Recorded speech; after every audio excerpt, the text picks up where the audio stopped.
Hello, and welcome to the Good Robot Andy's Season 3, Episode 1. Season 3? Season We're burning 3. through them. Hang on, there were only 10 episodes in Season 2. Have there been budget cuts? We lost 2 episodes. Well, the thing is that there was an hiatus. There was an hiatus. Hiatus. For which we can only not really apologise for, because it's nothing to apologise for, but we have had an hiatus. And the thing about an hiatus is Yes. One can legitimise an hiatus by simply deciding that it was a season break. A season break. Now, these things are very popular in the United States. Yes. At the moment, or maybe for some What time seasons? actually. I'm going to let the dog back in now. He's a pro.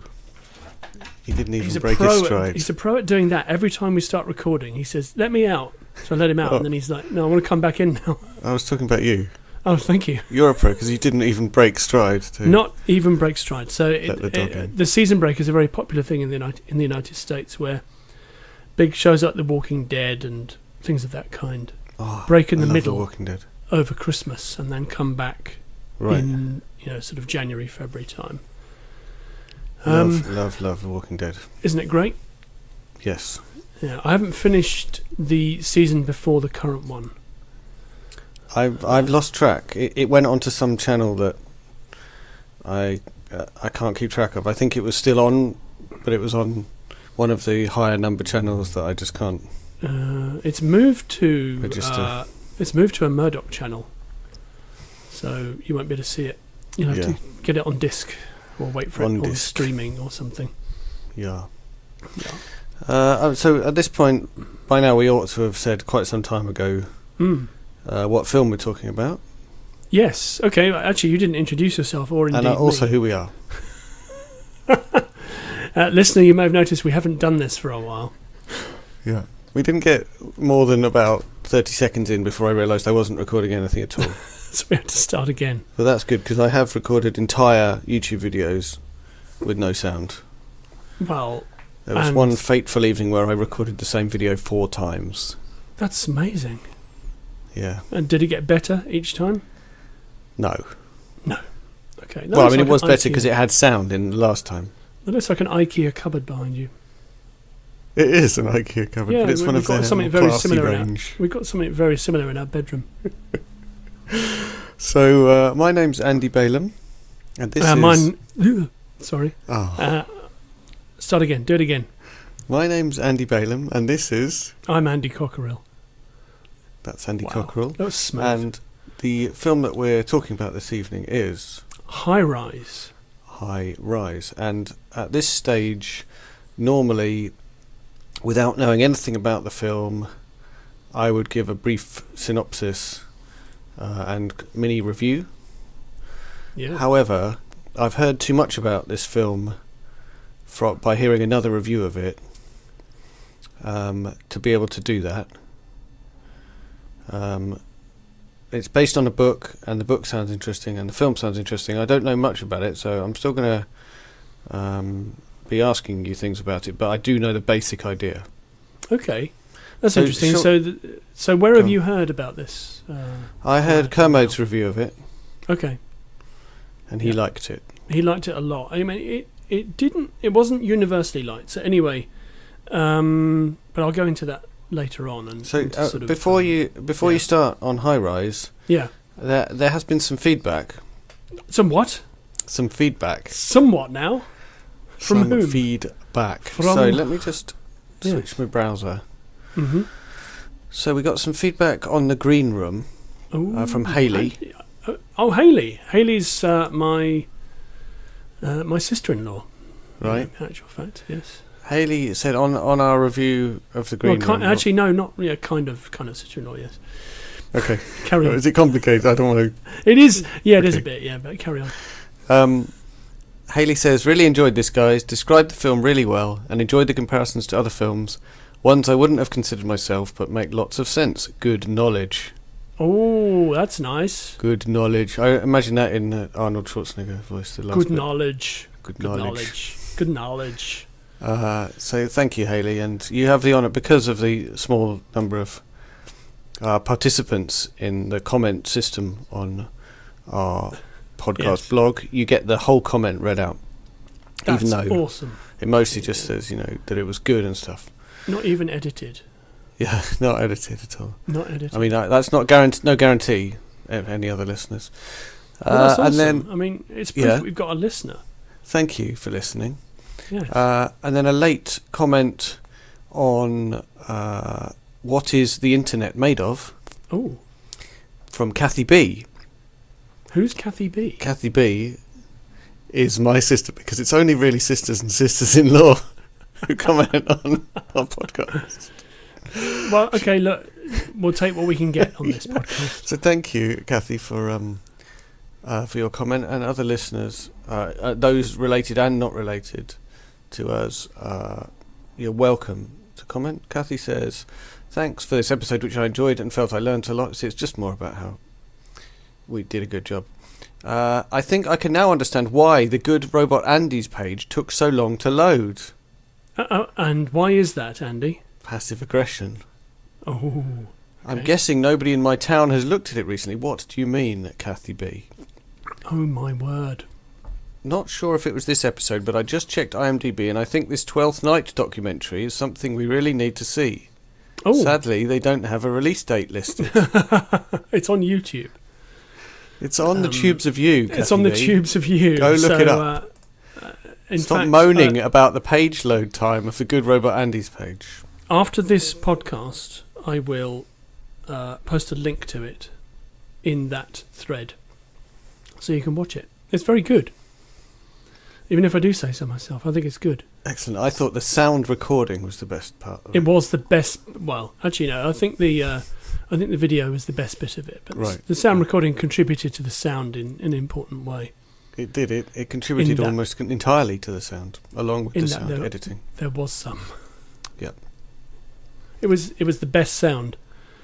On the subject of page it was load bigly. time. Yes. I've recently switched the Good Robot Andy's blog to a caching mode, so it should load faster. So let us know if it doesn't work. Oh, that sounds interesting. Fascinating blog administration. Maybe we could have a podcast on news. What is caching. What is caching? Yeah. Well, caching is famously one of the most important or most difficult problems in computer science. Would you like to hear the joke? No. Okay. Yes, the joke. Yes. The I was going to say I don't want to hear about caching, but here's the joke. Let's have the joke. Yes. The two most important. Sorry, I'll start again. The two most difficult problems in computer science are naming, cache invalidation, and off-by-one errors. Oh. They don't sound like real problems to me. It's a joke because there are three of them, but I said two, so it's an off-by-one error. Ah. I see. This reminds me of that Fry and Laurie joke where there's a university, open university lecturer, and he's talking to camera, and then the producer comes on and says, "Oh, I just realised that you said the wrong thing," and he's like, "Oh, blimey, did I? Oh gosh." Yes, it reminds me a bit of that. Yeah. Should we move on? Can we? Yeah, could we please? Okay. So tonight's film is, as I said, High Rise. High Rise. It's based on a 1975 novel of the same name by British sci-fi, well, not really sci-fi, sort of allegorical sci-fi and fantasy writer J.G. Ballard. Yes, he's famous. He's famous. Literary. Yes. Yeah, very much so. Yeah, I'd say he writes very dense literary sci-fi. He wrote the novel Crash. Now there's two Crash films. Yeah, there's only one of them that's worth watching. Okay, explain this to me, because I know this, or the only fact I know is that there are two. There's two of them. One of them won an Academy Award, I think, for either Best Film or Best Director. I think it was probably Best Film, which was a travesty, because it was the same year that Cowboys, Jake Gyllenhaal, Heath Ledger film, Brokeback Mountain. Yeah. was also nominated and didn't win, and it was just a complete travesty. What is it? Is it like a romantic comedy? What? Brokeback Mountain? No, Crash. No. Is Brokeback Mountain a romantic comedy? Not in the traditional sense, no. Okay. No. So Crash. So there's two movies of Crash. Yep.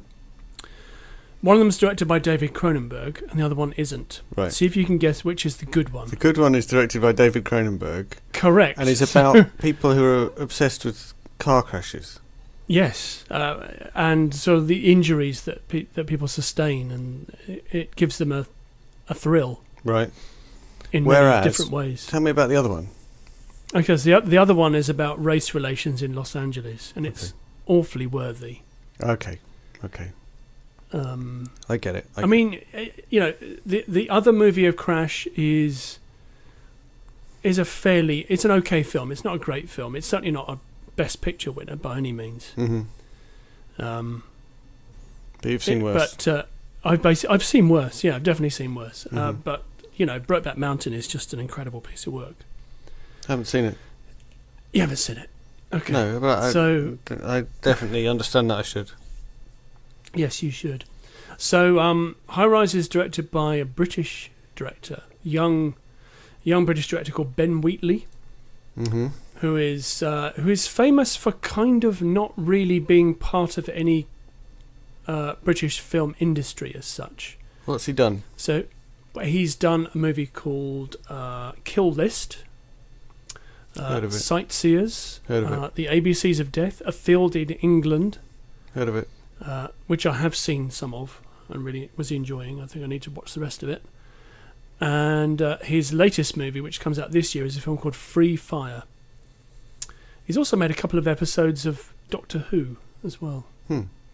I think Peter Capaldi's introductory episodes, which were probably some of the best of the Capaldi era, which isn't over. It's got one more season to go. That's not a spoiler, by the way. I think everybody knows that. Okay. Isn't there another Bond film to go, even though it all ended with a flop? Well, I think Daniel Craig is contracted for one more, but he said he doesn't want to do any more, and I don't know what's going on with Bond. Yeah, well, he shouldn't do any more because it was rubbish. It was bad, wasn't it? Yeah, I'm not sure that's his fault, though. Well, he looked pretty disappointed about how he was doing during the film. I think that he looked utterly bored during the entire film, but... and then they did that whole ending that was, like, obviously the end. And then apparently there's one more in the contract. But Spectre annoyed me intensely. It's because it was so rubbish. Yeah, it was bad. I just kept thinking I'd rather be watching Casino Royale because that's an incredible film. Yes, I'd watch that again. Anyway, so yes, High Rise is directed by Ben Wheatley, who's a fairly young guy. He's known for making pretty full-on films, quite violent, intense, I would say. So when I heard that he was in the frame to direct this, I was really quite excited. I thought, this is a guy who could actually do this justice. Because you were aware of the book, were you?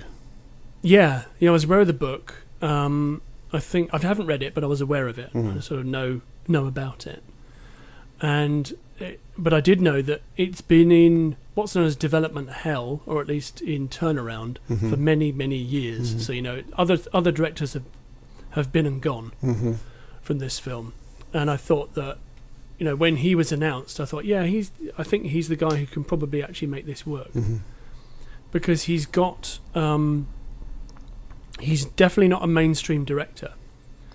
He's I would say that he's on the peripheries of the mainstream, somewhat indie, somewhat alternative, but he's very savvy. He's very all of his stuff is shot through with sort of psychologically interesting themes, and he's a savvy guy. He knows what he's doing. And this is certainly a psychologically interesting film, if I understand right. Yeah, it really is. So if people don't know about this, I mean, I think it did pretty well. Actually, no, it didn't do that well. So far, it had a budget of $6.1 million, pounds, sorry, and took in the United States 3.9 million. So I think, that doesn't. I don't think that takes into account a box office from here and DVD and Blu-ray. So maybe it won't recoup its budget, which is fairly modest. These days, that would be bad. If people don't know about High Rise and what it's all about, and this kind of passed them by, this podcast seeks to kind of get you interested in a film and maybe get you to watch something that you wouldn't normally take a look at. Yeah, so please explain from the beginning, because I only have a vague feeling what it is. Okay, so it's set in the 1970s, and it's set in a group of high-rise tower blocks that have been designed by the architect, who's played by Jeremy Irons. He's a character. And Jeremy Irons, pardon? He's a character in the film. He's a character in the film. Okay. Yeah. He's not Jeremy Irons playing Jeremy Irons. Yeah. And he lives in the penthouse apartment of one of the apartment blocks. Is he like the architect in The Matrix? No, he's far more interesting than him. Oh, no, sorry, we don't talk about that because it's not out of the actual Matrix film. It's out of some other rubbish they did. Wasn't it some fan fiction? Yeah, not of the standard of most fan fiction. But. No, indeed. So he lives in the top floor, and that gives you an idea as to how the hierarchy works here. So, High Rise is an allegory of society at large. So, the architect lives in the top floor, and the people who are 9-to-5 9-to-5ers and people who are struggling a bit live on the ground floor, and then the strata of society works its way up through the floors. So in the sort of penultimate floors, you've got fairly rich, posh people, upper class people. In the middle, you've got people like Tom Hiddleston's character, Tom Hiddleston, who was in The Night Manager. I saw him in The Night Manager. I didn't know who he was until The Night Manager, and now I do. Right. Yeah, so he was Loki. He is Loki in the Marvel films. Yeah, but who cares? He played Hank. I care. Oh. He played Hank Williams in a biopic of the country singer called I Saw the Light. And he lives sort of around the middle. So he's a doctor, so he's fairly well off. He's a professional. And down at the bottom lives a BBC cameraman played by Luke Evans, and he lives there with his wife, who's played by Elizabeth Moss. And Elizabeth Moss was in a TV show called Mad Men. Ah, yes, Mad Men. In which she played Donald Draper, who is like one of the chief creatives in the show Mad Men. She played his secretary, who then is not content with being a secretary and rises up to be a copywriter and ultimately, a creative in her own right. I think I saw season 1 only of Mad Men. Yeah. It was very good, but rather depressing because there were no sympathetic characters in it.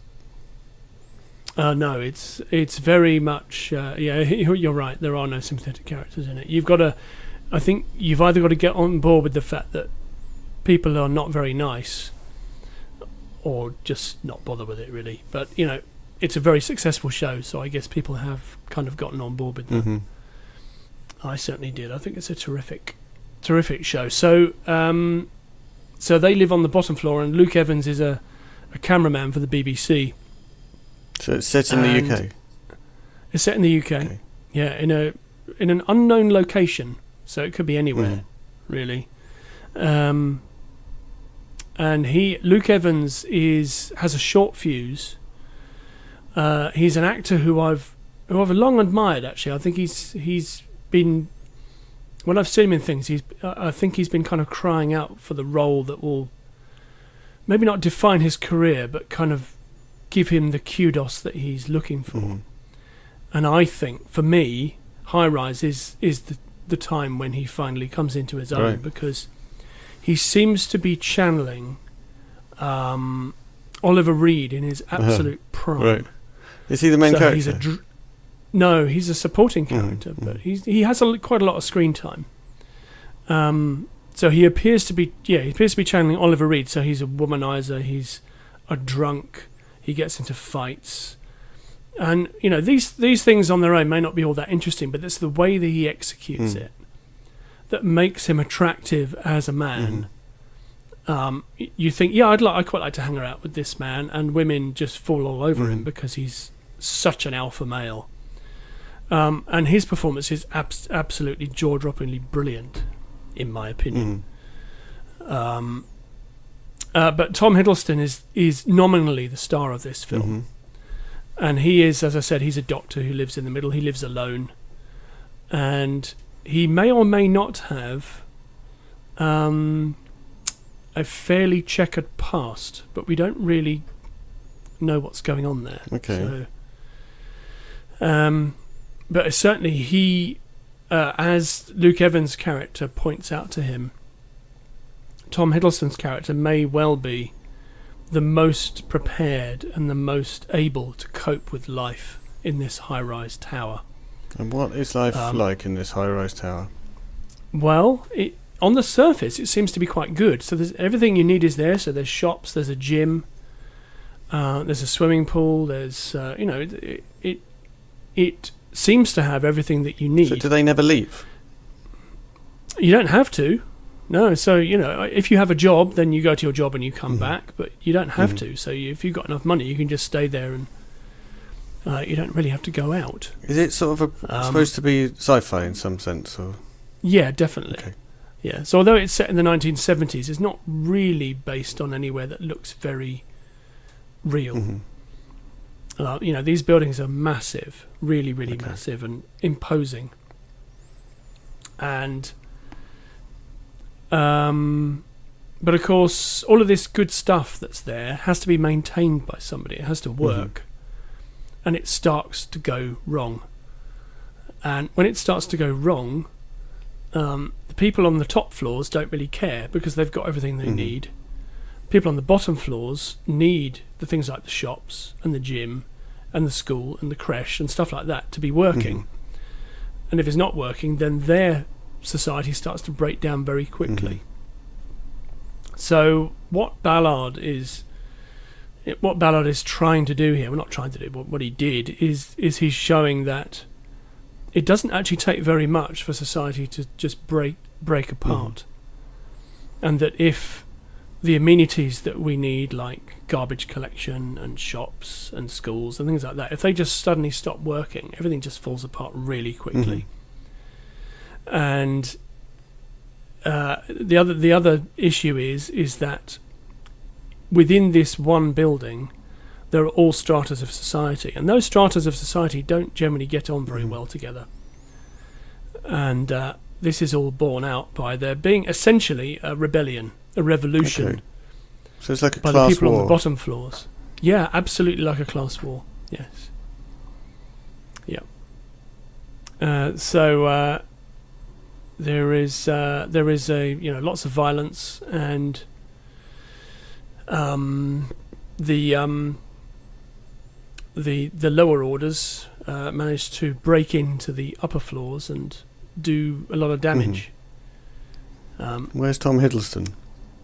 Tom Hiddleston, on the other hand, as predicted by Luke Evans' character, is kind of staying out of it all, and just sort of being disturbed on his own and managing to survive. So he's kind of an observer of all of this that's going on. So is this a picture of the middle classes and how they're not helping the lower classes in their fight against the upper classes? Yeah, I would say that he's probably upper middle class. He's a doctor. I get the feeling that his family are also doctors. So he hasn't come from the lower classes and made his way up. He's already there. So there is a very interesting idea there in that, the upper middle classes don't really need to worry about anything, and the upper class and the aristocracy, the only thing they have to worry about is everybody else coming to try and take their stuff, which is why I suppose most of them keep their money offshore. Do they do that? Yes, I think they do. I can say that with safety. Yes. This is music is by Clint Mansell, who did the music for a favourite film of yours, Requiem for a Dream. I'd rather shoot myself in the foot. It also nail my head to the table. Nail head to table, slam head indoor, rather than watch it ever again.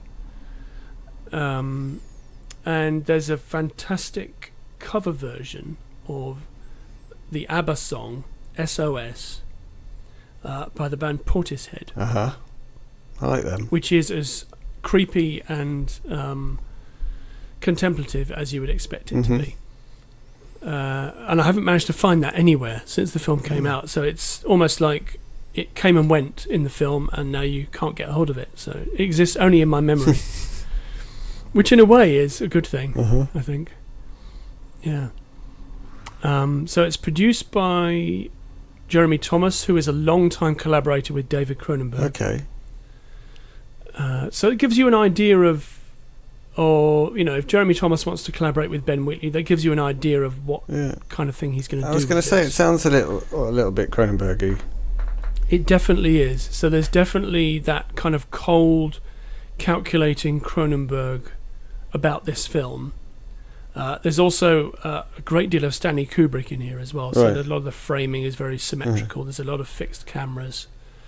The way that with Kubrick's work, that you could loosely compare to this, is stuff like A Clockwork Orange, where the stuff happens and we're just kind of observing it from a distance. Yeah, and that's a bit like, and there's a lot of class stuff in that as well. Oh, very much so, yeah. And I suppose you could say that this is, it's kind of similar to a Clockwork. Who wrote Clockwork Orange? Was it? It wasn't him. I'm just looking that up. I think it may have been. Was it him as well? I don't think it was. No, I think that was Anthony Burgess. Yeah. I get those two confused. Yeah. That's probably terrible. I'm sure they used to. Actually, Ballard also wrote Empire of the Sun. Okay. Which was made into a Steven Spielberg movie. Right, yeah, more mainstream. With, I think one of the first, or maybe the first performance by Christian Bale, who plays, I think he plays Ballard, but not by name. I think he is playing Ballard in that film. Which is a semi-autobiographical account of a young British boy's experiences in Shanghai during Japanese occupation. I enjoyed that. I thought that it was good. Empire of the Sun. So yes, High Rise. It is. I watched it last year. Myself and my wife went to see it. We both really enjoyed it. And when it came to the roundup on the radio show that I do, more on that later. It was my film of the year. Right. That's despite a very, very strong challenge from Arrival that I talked about a while ago. But High Rise was still my film of the year. I think that it didn't get seen by enough people. So is it entertaining as well as being hard-hitting and political? Yeah, it's enormously entertaining. Okay. Yeah, it's 2 hours long. Doesn't feel like 2 hours. It really motors along. It's fast-paced, really well-paced, terrific screenplay, and at no time do you ever think that you're watching a film that's been in development hell for years and years. Right. It feels like a fresh piece of work. Yeah. Speaking of things being in development hell, I recently played a little bit of The Last Guardian. The Last Guardian, which is made by the studio that made Shadow of the Colossus, one of the greatest console games ever. Oh, okay. And it's a bit disappointing. Is it? Yeah. Okay. The Last Gorniad. But also, speaking of framing, I watched the other day, although I did sleep through some of it because I was tired, not because it was bad. I watched a series of unfortunate events. Is that the one with Jim Carrey? Jim Carrey and a lady who is famous. I'm just going to look at it. I'm going to put you out. Anyway, so Lemony Snicket's. Yeah, it's written by Lemony Snicket, or rather, I don't think that's his real name. It's a great set of books. My kids love it, but I've heard they're good. Actually, I was blown away by this film, despite sleeping through part of it. It has a lot of the feel of the chap who made the Royal Tenenbaums. Oh, Wes Anderson. It feels a bit like a Wes Anderson film, but not as in your face about it as Wes Anderson. But really, it really feels like a post Wes Anderson film. It's. I'm just looking at the director, Brad Silver. The framing is beautiful. Made. And everything about it is beautiful. It's really well made. And Meryl Streep. It's got Meryl Streep in it. Well. She's really great as well. Meryl Streep. Yeah, it did okay. It had a budget of 140 million. 209 million. It's well worth a watch, not just for kids. What is interesting about this is that there's now a series of this on Netflix. Of a series of unfortunate events? Oh, right. Yeah, which takes the same Not the Good Robot Andys. And, okay. Not the Good Robot... No, the Good Robot Andys are not on Netflix. Get paid to do Wayne's World. Party on, Wayne. Can I still be Garth? Party on. If you like. Yes. That's from Wayne's World 2, isn't it? Yes. Can I be Frank? I think so. I'll still be Garth. Oh, what a film. I think we went off track. Yeah. High Rise. I think that's it. I don't think I've got anything. So, well, I have to ask you the question. But you were just saying that the series of unfortunate events has been made into a series. Yes, it's on Netflix. Mm-hmm. I haven't watched any of them yet, but I want to see what everything's it's all on about. Netflix. Everything, Netflix seem to Amazon. be aggressively going for the awesome original content at the moment. I haven't got Netflix, so I'm not experiencing any of this. Well, I highly recommend it. Definitely watch Series of Unfortunate Events, the film. I was really shocked by how good it was. I was expecting it to be, because the book's very quirky and different. I was expecting it to be interesting, but I thought it was just so well made. Excellent. And entertaining. But back to the point. So, yes, High Rise. What's the purpose? What use to the world is High Rise? Well, I think that since the book was written and published, it has tried to show us in an allegorical way how society is pretty messed up, and how people who are rich and influential just want to keep their money and their power to themselves and not share it. So the whole trickle-down economy just doesn't work. So that's one thing, and we know that that's the case. We're experiencing it right now, and for all of the new American presidents huffing and puffing that he's going to drain the swamp in Washington, it appears that he's just making a new one, a new swamp, and not bothering to drain the old one. A Trump swamp.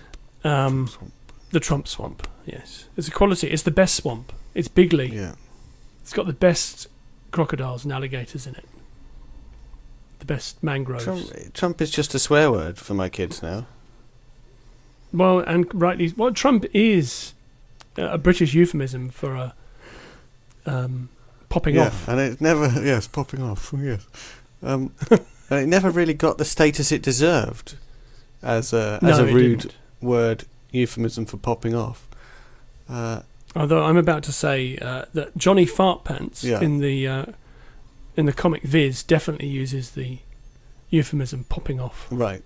And also uses trumping as well. But I don't think it got the widespread usage that it deserved. No, I wouldn't consider Viz to be mainstream in any way whatsoever. So I think that if there's one good thing that Donald Trump can do for the world, it is bringing the word Trump into the mainstream as a swear word. Yes. I think that's a reasonable request. Yeah. It would be the best one, for sure. It'd be the best one.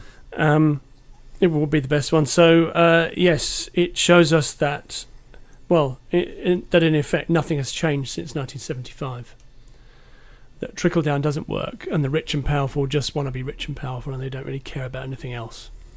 And everybody else, well, not everybody else, the people who are at the bottom of the pile are still struggling to make their voices heard.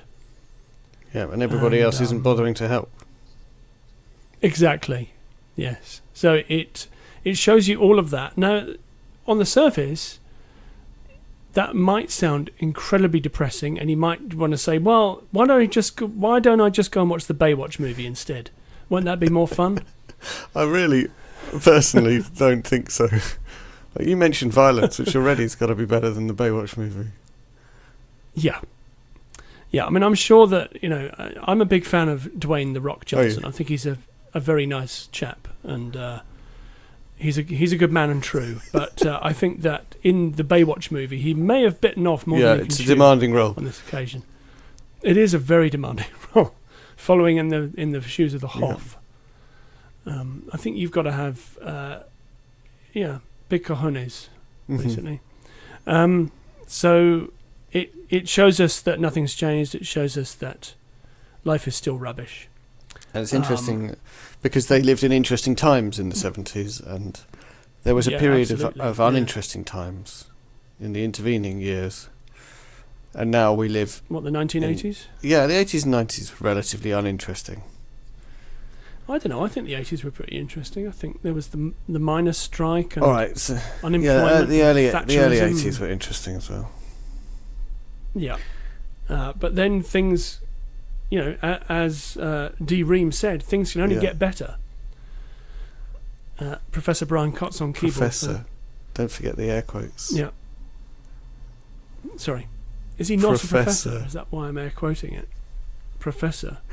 I'm not saying he's not a professor. I'm just saying Professor Brian Cox. Is that like laser? I'm not saying he's not a professor. I'm sure he deserves it. Everything he's got, all the qualifications that he got. Yeah. Professor. Billions and billions of stars. So yes, that's what it's all about. Was there another question you had for me?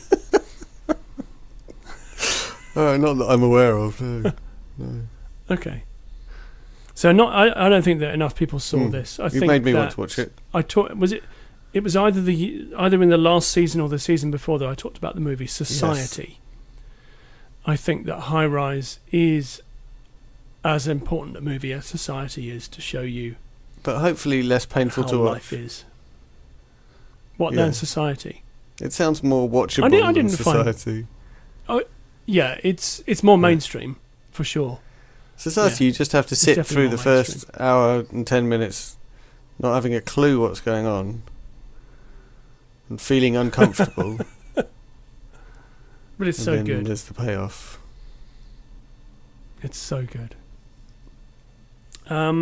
That's it. That's what I've got to say about High Rise. I don't think enough people saw it. It's out now on DVD and Blu-ray. I'd definitely like to see it. Watch it. It's good. I'd also like to see Arrival. It's very, very good. Yeah, Arrival is amazing. I was just looking at the BAFTA winners. You're not impressed? It's really sad to see that Arrival didn't come away with anything of note. And I'm just looking at it and thinking that Amy Adams was nominated but didn't win, and hasn't been nominated at the Oscars. And I just think, well, what does that woman need to do to win an award? Because she is amazing in Arrival. She anchors the film. You know, it's all about her.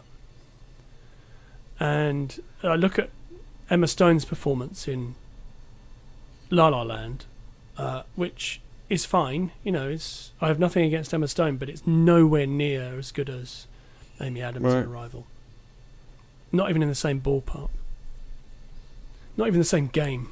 Disappointing. Yeah, very. Any BAFTAs that you are happy about? I'm just going to have a look at the list. I don't think there are. I'll probably just start ranting again.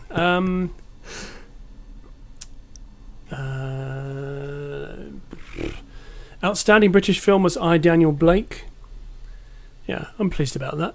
I haven't seen it yet. I'm looking forward to watching that and being angry all over again. I'm just looking for stuff that wasn't La La Land. Oh, Best Sound, Arrival. Yeah, that's justified. Okay. Not the 12th Night documentary. No, they didn't win it. No, it didn't come out last year though, so there's no reason why it would.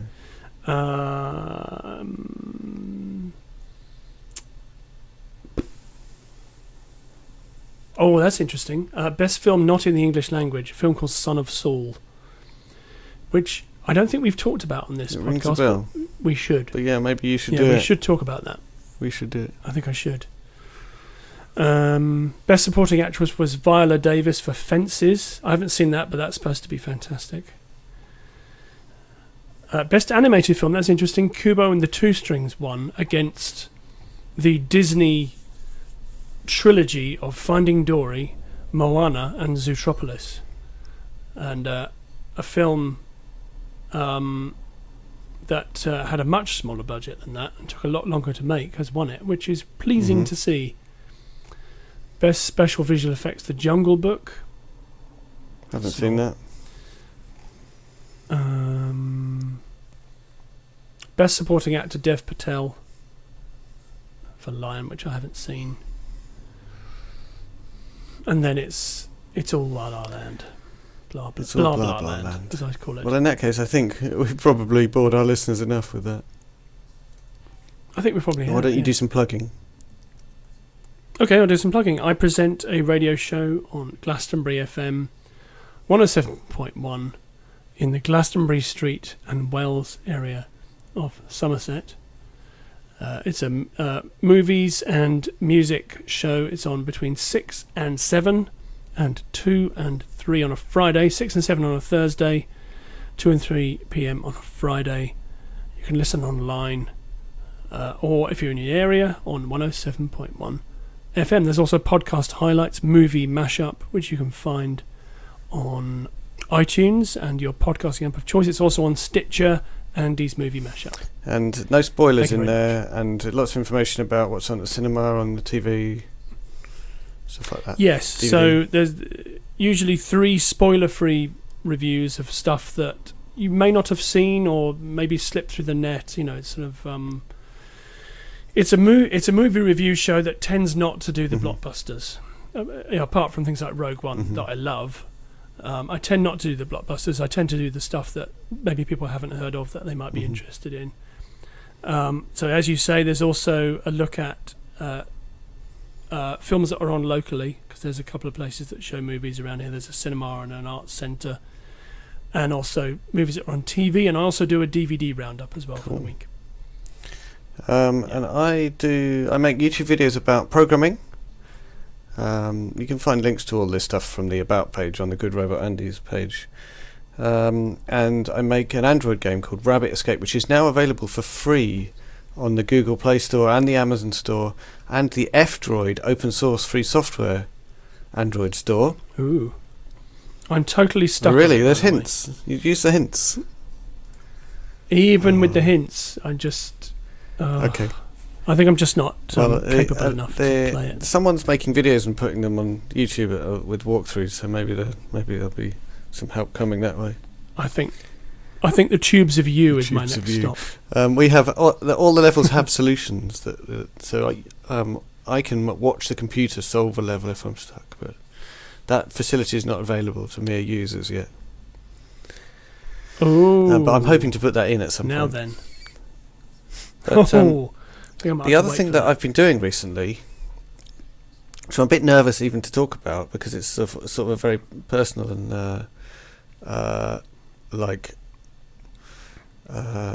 less jokey or light-hearted thing.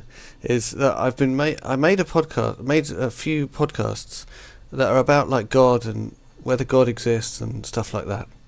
Whether when you die, that's the end of you and things like that. And I'm putting the last final touches on it. It's not quite released yet. So it's a bit of light. It's not very light.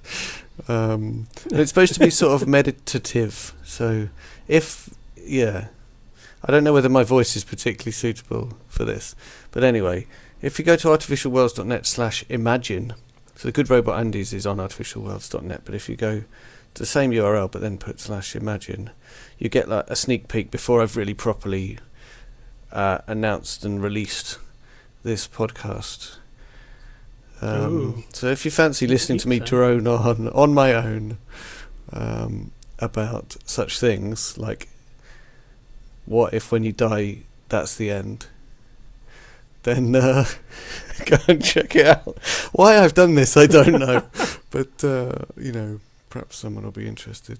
It was perhaps interesting for me to think about these things anyway. When you're up at 3 a.m. in the morning. This is another little sneaky bonus extra for our listeners.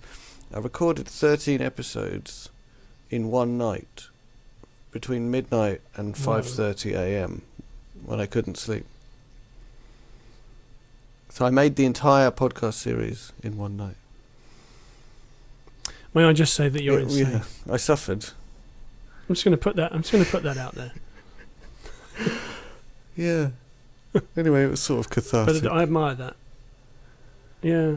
There are times when I can't sleep. Maybe I should get up and drone on about something. I put music behind it, so it's not quite so boring to listen to me. Some plinky plonk new age music. There is. Yeah. That's you've pictured it. Excellent. Yeah, that's what it's like. There we go. So you definitely check that out, listeners. No, do check it out. That sounds. I mean, if you're if when you've come and heard about the movie High Rise, then you can go and listen to Andy talking about God. If you thought, the thing I really like about that podcast is that bloke. He doesn't really know anything about films. I'd like to hear him drone on about whatever thoughts he's got in his head in the middle of the night. Yeah, check it out. Well, you never know. You might get some feedback from your sister. Or your sister-in-law. Or my sister-in-law. Who isn't actually my sister-in-law. Okay. I'm trying to figure out how she's actually related. You're a complicated relative. I think maybe she is my sister-in-law, actually, because she might be listening to this and, being angry. Anyway, she's a very nice lady. Right. She is, yes. She has a cute baby. Mm-hmm. Yeah, that's we've it. Run dry. Thank you very much. We should definitely endeavour not to have a hiatus. Well, yeah, I was ill. We had a short hiatus, and then I was ill a couple of weeks ago. So hopefully we'll be cracking on from now on every 2 weeks. Yeah, Thanks definitely. a lot. See you next time. All right. Cheers. Thank you very much.